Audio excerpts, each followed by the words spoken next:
Hey crew, it's Ben, and I'm back with another Bible study. Today we are going to be back into the book of First Kings because we left off in the book of First Kings. But before we begin, if you are new here, I recommend that you start in Genesis. It is easier to keep up that way. I hold some unconventional beliefs. I'm holding an unconventional Bible study, and you're welcome to come along. For everybody that is up to date, we are going to start in 1 Kings 10 because we left off in 1 Kings 9. And today we're going to find the end of a peaceful Israel. We're going to find the end of the one united kingdom. So, the Queen of Sheba. Now, when the Queen of Sheba heard about the fame of Solomon concerning the name of the Lord, she came to test him with difficult questions. She arrived in Jerusalem with a very large caravan, with camels bearing spices, gold in great abundance, and precious stones. So she came to Solomon and spoke to him all that was on her mind. And Solomon answered all her questions. Nothing was too difficult for the king to explain.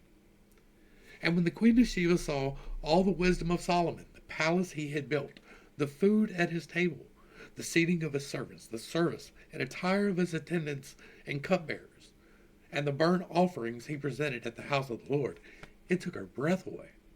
She said to the king, "The report I heard in my own country about your words and wisdom is true, but I did not believe these things until I came and saw with my own eyes. Indeed, not even half was told to me. Your wisdom and prosperity have exceeded the report I heard. How blessed are your men! How blessed are these servants of yours who stand continually before you and hear your wisdom. Blessed be the Lord your God, who has delighted in you to set you on the throne of Israel. Because the Lord's eternal love for Israel, he has made you king to carry out justice and righteousness." And then she gave the king 120 talents of gold, a great quantity of spices and precious stones, and never again was such an abundance of spices brought in as those by the Queen of Sheba, which she gave them to Solomon. All right, so 120 talents of gold is approximately 4.52 tons, or 4.1 metric tons for those of you who cannot measure. And so that is a lot, right? That is an awful lot of gold to carry through the desert. Like, yes, she's got a caravan. There's a lot of people, but that is a lot of weight to push through the desert to give to someone. There has to be a reason. Like, you don't just go and give away 120 talents of gold, 45 tons of gold. That's what it's 4.5 tons, 4.5 tons. I think that's just a lot. But this next one, this is pure jealousy bleeding through right here, right? Because he says, "Never again was such an abundance of spices brought in." And then the fleet of Hiram that brought in gold from Ophir also brought from Ophir a great cargo of almug wood and precious stones. And the king made the almug wood into steps for the house of the Lord and for the king's palace, and into lyres and harps for the singers. Never before had such almug wood been brought in, nor has been seen to this day. That whole section right there was just added to placate, right? That's the only point of that. That's why I think that this is one of the more contemporary accounts, as like it's happening in real time, as where most of them were just kind of throwing together stories that we have heard. This one is more of an actual accounting of things. I'm not saying that she didn't bring 4.5 tons of gold across the desert. I'm not saying that at all. I'm saying that she might have been trying to save herself by doing so, right? And the weight of gold that came to Solomon each year was 666 talents. That's 660 and 6, for those of you who do not know. I did an entire word study behind 660 and 6, and this is not a usual occurrence of numbers in this book. It is not. Not including the revenue from the merchant traders and all the Arabian kings and governors of the land. Well, why would you not include that? Why is it important that those who have eyes can see, and those who have ears can hear, and those who have discernment can discern some things.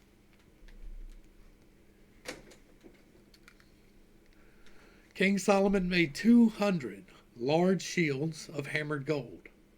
600 shekels of gold went into each shield. So that's 600. And he also made 300 small shields of hammered gold. 3 minas of gold went into each shield. So let's look at these numbers. We got 600 shekels of gold, that is E, and then 3 minas of gold is F. So 600 shekels is approximately 15 pounds. That's a big shield, all right.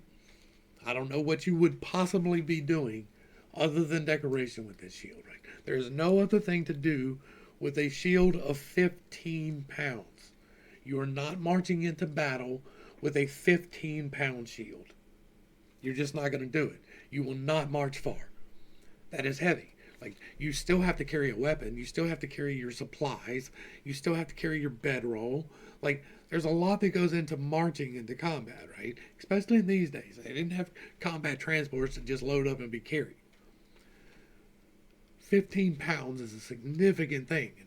It's important that we have the 600 there because it is tied to gold. That 600 is tied to gold. Right? And then 3 minus is approximately 3.77 pounds, or 1.71 for those who can't measure. And possibly a reference to a double minus, which would make it 7.5 pounds, or 3.42 kilograms. So we had 300 of those. And this, right, 15 pounds is heavy, but 3 pounds is actually, that's a fairly reasonable shield size. Now, you would not make it out of gold for anything other than ceremonial reasons through my glasses. So, like, you're not going to get a whole lot of use out of gold shields. The metal's soft, right? You have to make it a hard alloy and reduce the purity in order to get any effectiveness for, well, I mean, a metal in general is going to be somewhat effective for stopping projectiles. But this is obviously just decoration, right? This is obviously, these things are for decoration in the temple. And, you know, the surroundings. It's important that you have the surroundings looking nice. And additionally, the king made a great throne of ivory and overlaid it with pure gold. And the throne had 6 steps, and its back had a rounded top. And there were armrests on both sides of the seat, with a lion standing beside each armrest. And 12 lions stood on the 6 steps, one at either end of each step, and nothing like this had ever been made for any kingdom.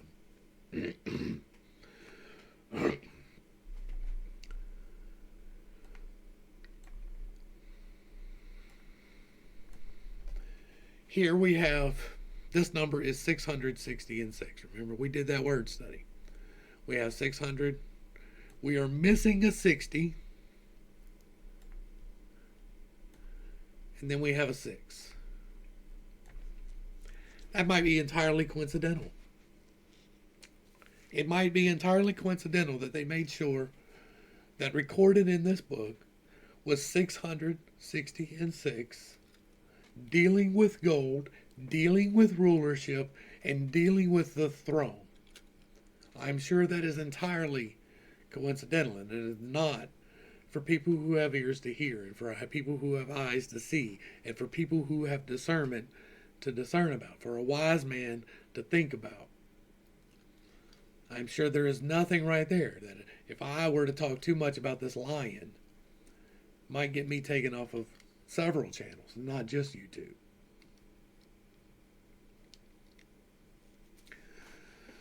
And all of Solomon's drinking cups were gold, and all the utensils of the house of the forest of Lebanon were pure gold.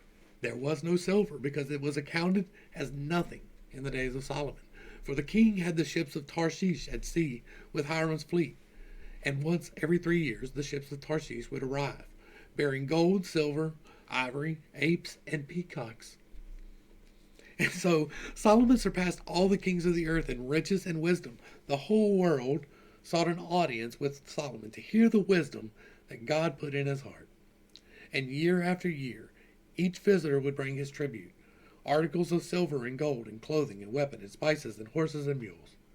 And Solomon accumulated 1,400 chariots and 12,000 horses, which he stationed in the chariot cities, and also with him in Jerusalem. And the king made silver as common in Jerusalem as stones, and cedar as abundant as sycamore in the foothills. And Solomon's horses were imported from Egypt and Q. The royal merchants purchased them from Q. A chariot could be imported from Egypt for 600 shekels of silver, and a horse for 150. And likewise they exported them to all the kings of the Hittites and to the kings of Aram.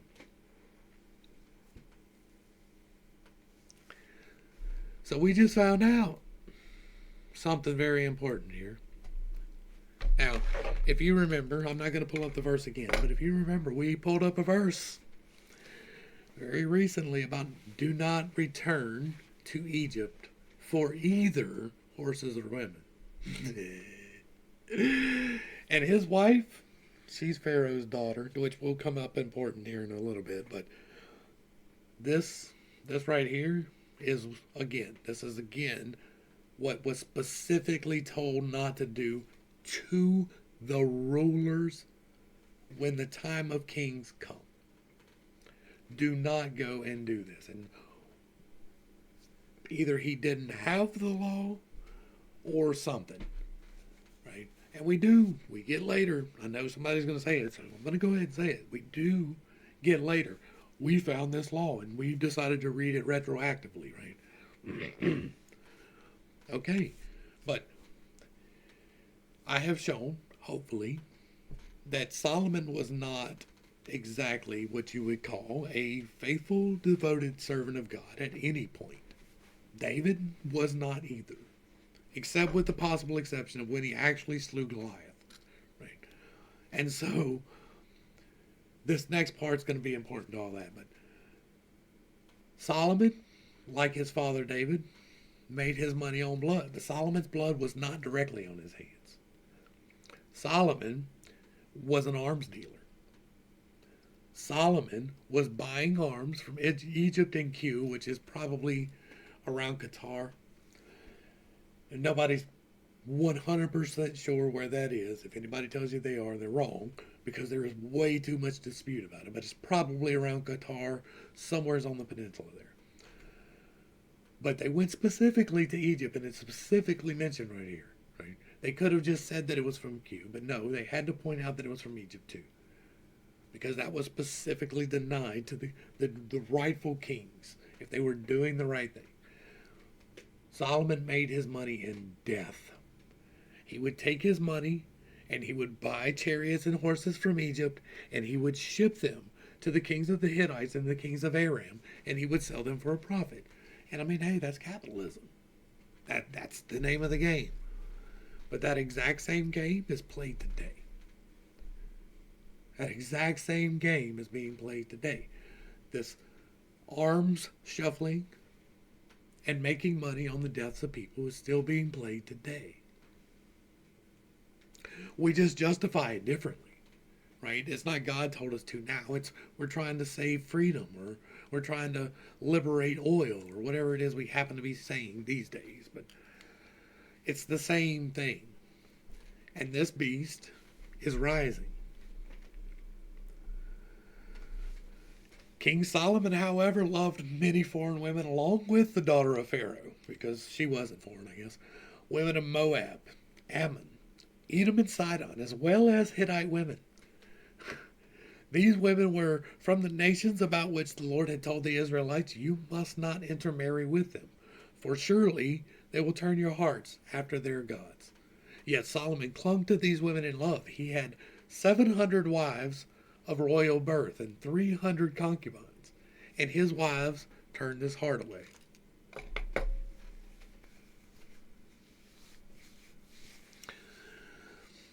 We get into some very important questions here as to how this was allowed to happen. Right? If we are coming from a modern perspective, and I'm not even trying to do that, but Like, it was not uncommon back then, right? It was not uncommon back then for there to be a couple of wives because women needed to be taken care of. I know people don't like to hear that, but it is true. You have the occasional woman who is fully capable of taking care of herself. But for the most part, especially in those days, it was very important to have a man to take care of you, to keep the wild beasts at bay, and to go work the fields and to do the hard things that make society. And so sometimes there were more women than men, and men could spread around a little bit easier. And it was a very patriarchal society and all of these things. But 700 wives and 300 concubines. But he loved them? Come on. Impossible. He did not love the first one of them. He did not love any of them. It is physically and literally impossible not to have sex with that many people. Yes, you can do that. But to love any of them. If you are spreading your soul that thinly, there is not enough to build a foundation with any single person. It is not possible. Because that's what you do in a sexual congress. You are literally sharing your soul with people. And there is a section of you that never comes back. It is forever with them. That is, what, 7, 8, 9, 10. That's 1,000 women. But he loved them. And for when Solomon grew old, his wives turned his heart after other gods. I beg to differ. Solomon's heart has been with other gods the entire damn time. He never quit sacrificing on the high places. And he learned that from his daddy. And he was not wholeheartedly devoted to the Lord his God, as his father David had been. No, he was not. David was not.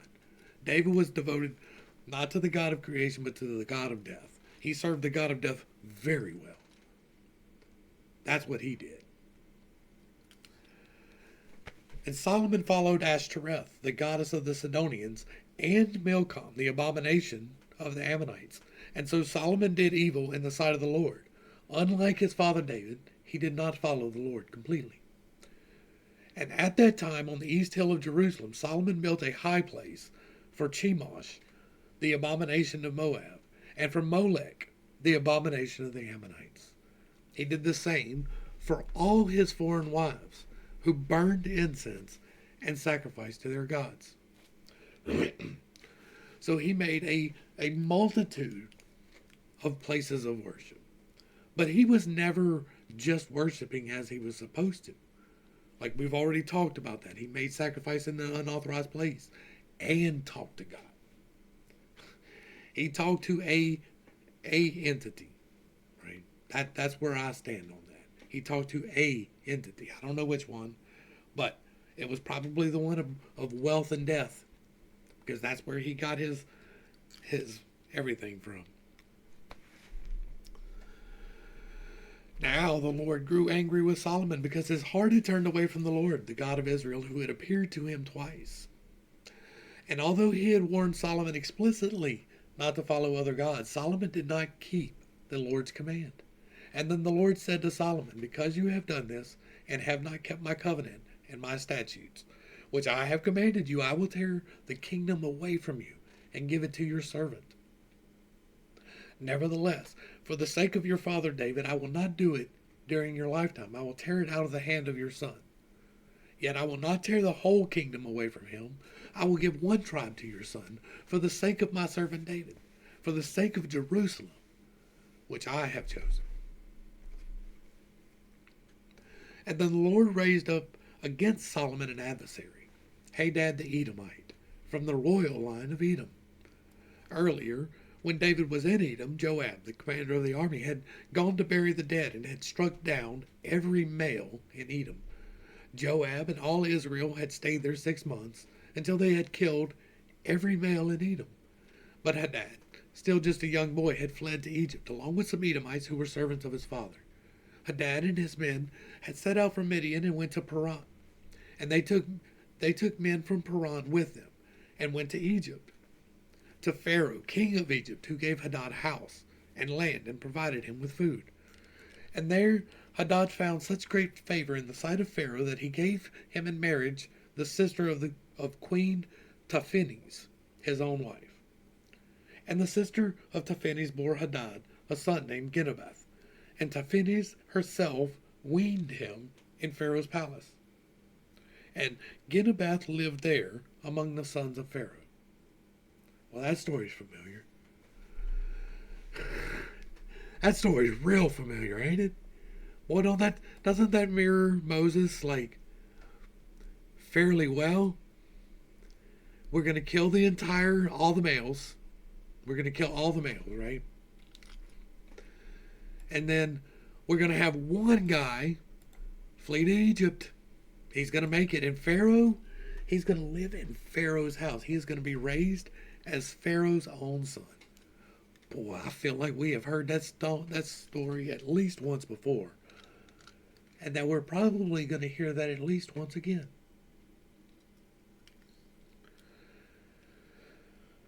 Hadad and his men set out from Midian and went to Paran. They took men from Paran with them and went to Egypt, to Pharaoh, king of Egypt, who gave Hadad a house and land and provided him with food. And there Hadad found such great favor in the sight of Pharaoh that he gave him... in Pharaoh's palace, and Genubath lived there among the sons of Pharaoh. And when Hadad heard in Egypt that David had rested with his fathers, and that Joab, the commander of the army, was dead, he said to Pharaoh, "Let me go, so that I may return to my own country." But Pharaoh asked him, "What have you lacked here with me, that you suddenly want to go back to your own country?" "Nothing," Hadad replied, "but please let me go." And God raised up against Solomon another adversary, Rezon, son of Eliada, who had fled from his master Hadazer, king of Zobah, and had gathered men to himself. And when David killed the Zoabites, Rezon captained a band of raiders and went to Damascus, where they settled and gained control. And Rezon was Israel's enemy throughout the days of Solomon, adding to the trouble caused by Hadad. So Rezon ruled over Aram with hostility towards Israel. Now, Jeroboam, son of Nebat, was an Ephraimite from Zeradah, whose mother was a widow named Zeruiah. Jeroboam was a servant of Solomon, but he rebelled against the king.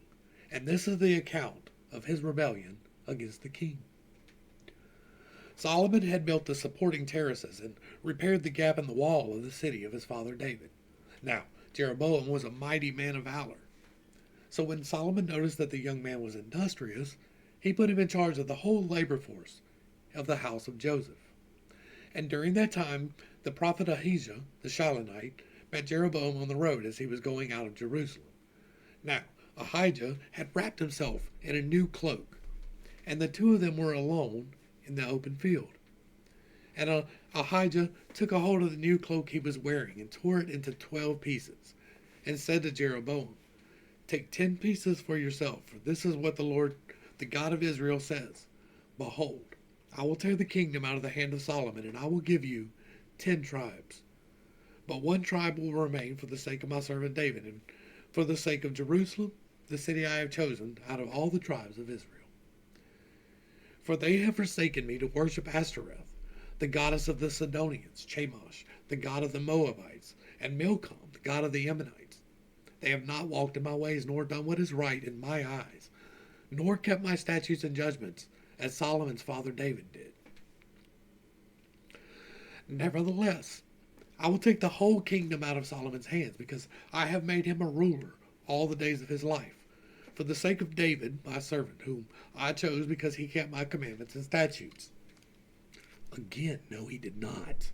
Like, I went over that in extensive detail, so if you're unfamiliar with what I'm talking about, you don't know why I'm so mad right now. But if you've been paying attention, I get mad at gaslighting.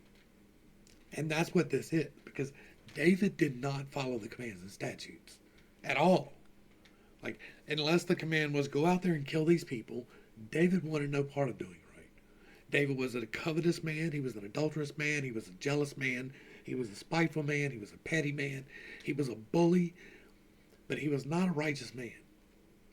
And not according to the record, not according to what we have seen. And that's according to God's law, not mine.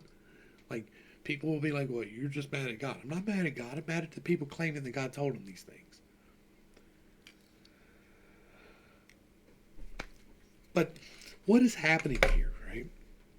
Here is God being wishy-washy again. And you can take that as me judging God. Okay, I am. God has given you very clear commands on what you are to do. And you have done the opposite of it for your entire kingship. So, does he take the entire kingdom away? No. No, he does not. He does not give it to a righteous man who is following his ways. He gives it through a prophet in pieces to another man in the middle of the night in the middle of a field. Because God is not bold at all.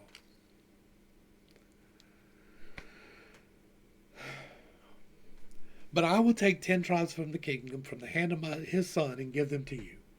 So, not now, you will be rewarded in the future. And I will give 1 tribe to his son so that my servant David will always have a lamp before me in Jerusalem, the city where I choose to put my name.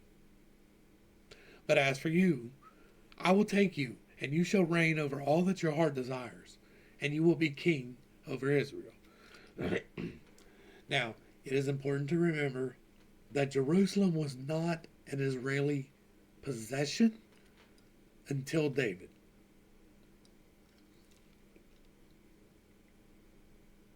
I think. I'm pretty sure. Because it's not like they have a long established history here, is where I'm going with it. Because most of the time they have been trying to get Hebron. Right? That's been the most important city. They left out Jerusalem for a long time because it wasn't necessary for them. It wasn't until David went in and went up the beggar's route and overtook Jerusalem that they got Jerusalem as a holy city.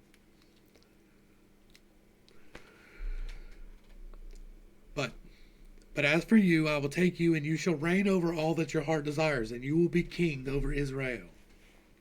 If you listen to all that I command you, and walk in my ways, and do what is right in my sight, in order to keep my statutes and my commandments, and as my servant David did, then I will be with you. I will build you a lasting dynasty, just as I built for David, and I will give Israel to you. Because of this, I will humble David's descendants, but not forever. Solomon therefore sought to kill Jeroboam, but Jeroboam arose and fled to Egypt, to Shishak, king of Egypt, where he remained until the death of Solomon. And again, we're fleeing to Egypt. The righteous king, right? This is the man that God just chose. The man that he told his prophet, go anoint this man. And it's not for now. It's not for now, it's for later. It's to explain what happens later, is what it is. It's gaslighting. As for the rest of the acts of Solomon, all that he did, as well as his wisdom, are they not written in the book of the acts of Solomon? Thus the time that Solomon reigned in Jerusalem over all of Israel was 40 years. And Solomon rested with his fathers and was buried in the city of his father David. And his son Rehoboam reigned in his place. Now, this is one of those books that we don't have, right? We don't have the book of the Acts of Solomon. We have the Chronicles of Kings, which do touch on that, but I don't think it's the same thing. And so, we're missing part of the narrative. We're missing the part of the narrative where the tradition says that he had a ring and there was seals. That's not in there. Or he commands angels and demons. That's not in there. And then Rehoboam went to Shechem, for all of Israel had gone there to make him king. And when Jeroboam, son of Nebat, heard about this, he was still in Egypt, where he had fled from King Solomon, and had been living ever since. So they sent for Jeroboam, and he and the whole assembly of Israel came to Rehoboam, and said, your father put a heavy yoke on us, but now you should lighten the burden of your father's service, and the heavy yoke he put on us, and we will serve you. What heavy yoke? The forced labor in the temple? Is that what it is? The conscription? So they sent for Jeroboam, and he and the whole assembly of Israel came to Rehoboam. So Jeroboam came to Rehoboam, the king, after he had been consecrated, and said, "Your father put a heavy yoke on us, but now you should lighten the burden of your father's service and the heavy yoke he put on us, and we will serve you." You can't say that. You were anointed by God. And Rehoboam answered, "Go away for 3 days and then return to me." So the people departed. And then King Rehoboam consulted with the elders who had served his father Solomon during his lifetime. "How do you advise me to respond to these people?" And they replied, "If you will be a servant to these people and serve them this day, and if you will respond by speaking kind words to them, they will be your servants forever." But Rehoboam rejected the advice of his elders, and instead he consulted the young men who had grown up with him and served him. He asked them, "What message do you advise that we send back to these people who have spoken to me, saying, 'Lighten the yoke your father put on us'?" The young men who had grown up with him replied, "This is how you should answer these people who said to you, 'Your father has made our yoke heavy, but you should make it lighter.' This is what you should tell them. 'My little finger is thicker than my father's waist.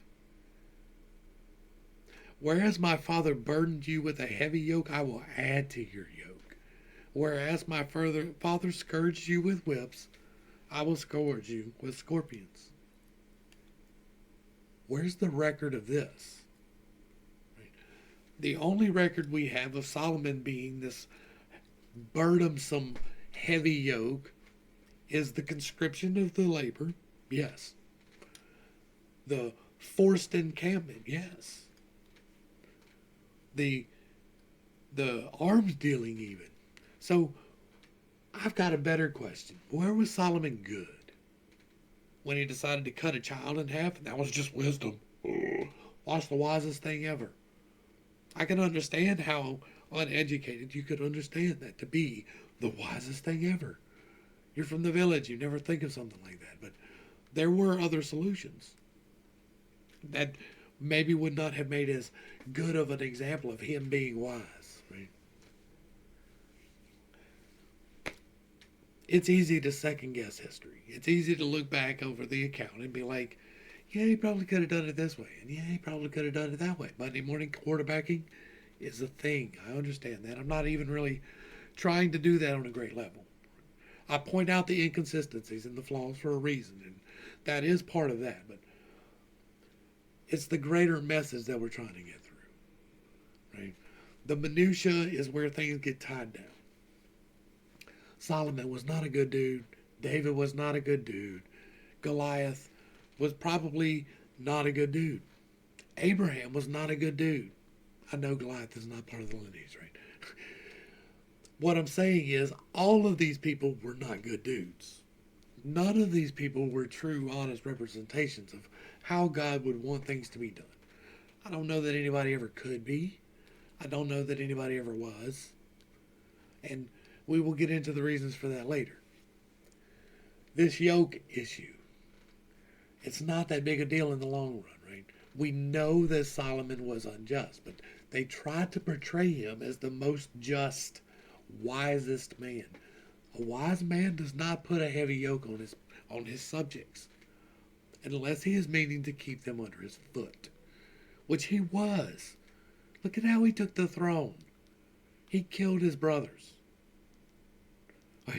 He usurped the throne. And they record it as if it was his dad's promise from the beginning. Whatever, okay. Justifications are thick and plenty in these books. Plenty. But that does not mean they were right. So the king did not listen to the people, and indeed this turn of events was from the Lord, to fulfill the word he had spoken to Jeroboam, son of Nebat, through Ahijah the Shilonite. Now, here's the thing. Here's the thing, right? This word was spoken to Solomon for not doing what he was supposed to do. Why would he not tell his son about it? Why would he not make every attempt to try and do the right thing, to make sure that his son at least knew about it. But whatever. We're getting along.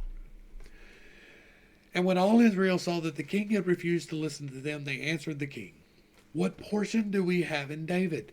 And what inheritance in the son of Jesse? To your tents, O Israel.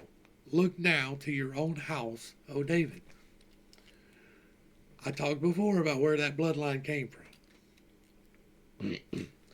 And so the Israelites went home, but Rehoboam still reigned over the Israelites, living in the cities of Judah. And then King Rehoboam set out Adoram, who was in charge of the forced labor. But all Israel stoned him to death. And King Rehoboam mounted his chariot in haste and escaped to Jerusalem. So to this day, Israel has been in rebellion against the house of David. And so ends the unified kingdom of Israel. 2 kings, David and Solomon. That's it. That was the whole of the unified kingdom. Less than 100 years. And when all of Israel heard that Jeroboam had returned, they summoned him to the assembly and made him king over all Israel. Only the tribe of Judah followed the house of David. So out of all of Israel, Judah is the house in rebellion. Judah is the house in disfavor. But yet that is where salvation shall lie. Everybody loves a redemption story. And when Rehoboam arrived in Jerusalem, he mobilized the whole house of Judah and the tribe of Benjamin, 180,000 chosen warriors, to fight against the house of Israel and restore the kingdom to Rehoboam the son of Solomon. But the word of God came to Shemaiah, the man of God. "Tell Rehoboam, son of Solomon, king of Judah, all the house of Judah and Benjamin and the rest of the people, this is what the Lord says. You are not to go up and fight against your brothers, the Israelites. Each of you must return home, for this word is from me." And so they listened to the word of the Lord and turned back according to the word of God. And then Jeroboam built Shechem in the hill country of Ephraim and lived there. And from there he went out and built Peniel. And Jeroboam said in his heart, "Now the kingdom might revert to the house of David. If these people go up to offer sacrifices in the house of the Lord at Jerusalem, their hearts will return to their Lord, Rehoboam, king of Judah. And then they will kill me and return to Rehoboam, king of Judah." And after seeking advice, the king made 2 golden calves and said to the people, "Going up to Jerusalem is too much for you. Here, O Israel, are your gods, who brought you up out of the land of Egypt." And 1 calf he set up in Bethel and the other in Dan. And this thing became a sin, and the people walked as far as Dan to worship before one of the calves. And Jeroboam also built shrines on the high places, and appointed from every class of people priests who were not Levites. And Jeroboam ordained a feast on the 15th day of the 8th month, like the feast that was in Judah. And he offered sacrifices on the altar, and made this offering in Bethel, to sacrifice to the calves he had set up. And he installed priests in Bethel for the high places he had set up. And on the 15th day of the 8th month, a month of his own choosing, Jeroboam offered sacrifices on the altar he had set up in Bethel. And so he ordained a feast for Israelites, offered sacrifices on the altar, and burned incense. So, on the 15th day of the 8th month, a month of his own choosing, but he also ordained a feast on the 15th day of the 8th month, like the feast that was in Judah.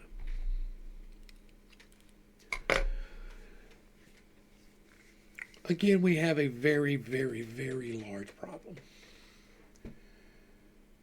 Because this is the man who has been chosen by God to take over the yoke that was too heavy, to lighten the yoke that was too heavy. And he is not bold to go and take the city of God for God because God told him not to.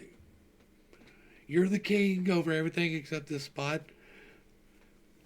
And then he goes and he makes calves out of gold. Like, Out of all the things that you could possibly make, why would you choose that? What happened to Aaron? Like, what happened to the calves that Aaron made? You know the story. You are Israel. You have the commandments. You are Israel. You have the histories. You are Israel, not Judah, Israel. Why calves? Now, I could really get people upset with me and start talking about Baal, the god of the high places, the one with the horns. And maybe that's why. Maybe that's why he went and did that. Maybe that's why Israel believed twice now that the God that brought them out of Egypt was the cow god. Maybe they actually saw something that made them think that they should build an image in the image of the thing they saw. And not knowing that the thing they saw was telling the guy, make no image. They made an image. But now these people know, make no image. They know, make no image. And yet they make the image, the same image that they were punished for making as a nation, as they are becoming a nation coming out of slavery. Come on, bruh. Most likely, in my estimation, and this is conspiratorial hat on, people, this is my conspiratorial hat. Most likely this is when all the rest of the stories got put together. I have nothing but intuition to base this on. Nothing. It is completely pulled out of my yay. But from what I have read before, it all is a repeating pattern, right? I'm good at patterns. Into this. This is another repeating pattern, and we will see this pattern repeat again. But for right now, you're freed from slavery through this person who then sets up a cow. And we've got this idol worship. We are setting up this thing that has delivered us when it is not a thing that delivered us. You cannot make an image of God other than the fact that all things are the image of God. Like, you can't sit down and carve me what God looks like. I can't sit down and make you a picture of what God looks like. It's not possible. It's not even possible. You cannot even get close. He is beyond he. If you have to put a pronoun on it, and I do, because I talk to people and people identify with the he. But if you're putting a pronoun on God, you're already limiting God more than he can be limited. God is all things.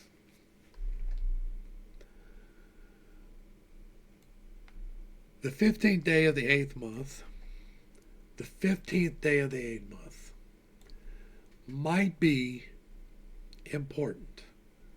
1 month after the annual feast of tabernacles in Judah. Now, I would have to go back and look, like, this is saying 1 month after tabernacles, right? So this is not on the same day. This is a month later.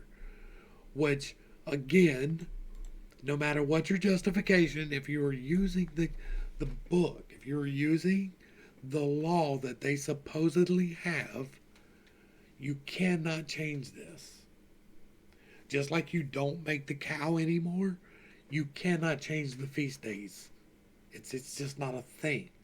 Not if you are ordained by God. And like, he may not rule there for a long time, but they don't come back together. I'm going to go ahead and start wrapping this up because we're getting on the long side. I thought I was going to get through 13 too, but I don't think we're going to today. Hopefully I brought a little bit of enlightenment and not too much confusion to a very complicated topic. I know that this is trudging through the mud. This part right here is the trudging through the mud part, because before we were talking about history, now we're talking about current events, and going forward it is somewhat them trying to keep it current events. I believe that all of the justification that we have seen previously was for this right here. This whole David Solomon thing that happens. I am more and more convinced the more and more I read that David was not following the God of creation. He wasn't even following the God that had been given to him. He was not following the God of his fathers. He was commanded, do not commit adultery. Wrong. Do not covet your neighbor's possessions. Wrong. Do not lie, to bear false witness. Wrong. Like literally everything. And so, like even down to the gods. And so, I have a really hard time with pulling the redemption being necessary from this man. Now, in my opinion, the only thing that was ever necessary for you to turn to God was to ask Him to give up your sin willfully and to change your life for Him willfully. That's all He's ever wanted from you. He never wanted a goat. He never wanted a cow. He never wanted a chicken. He never wanted a person. He doesn't want you to kill things for your sin. Man needed that. Man needed a penalty for doing wrong so that he would learn not to do wrong. So he got a penalty. But it was never needed. Like it was never necessary. It was needed. Right? It was something to help you to be able to see that it can be forgiven. That was the point of the sacrifice, so that you could accept that the forgiveness was there, because man doesn't want to accept forgiveness, especially if it means he has to change his ways. The only thing God ever required from you was for you to come to Him. If you come to Him and you say, Dear Heavenly Father, I am a sinner and I am sorry and I want you to change my life, it is done. It is that simple. You do not need anyone else involved. You do not need any fluids. You do not need any proclamations. That is an internal change that happened for you. Now, it is wise to seek out like-minded individuals so that you can be sharpened. But try not to get tied down into the minutia. You're meant to be a light, to shine out here so people can see that your God's the God to follow. That's what I'm trying to do. To the crew, thanks for hanging out. I appreciate every single minute that you are here with me. And I am praying for you every single day. Until next time, I love you. God loves you. You are perfect, whole, and complete just the way that you are. And this has been BEAST Take. Peace.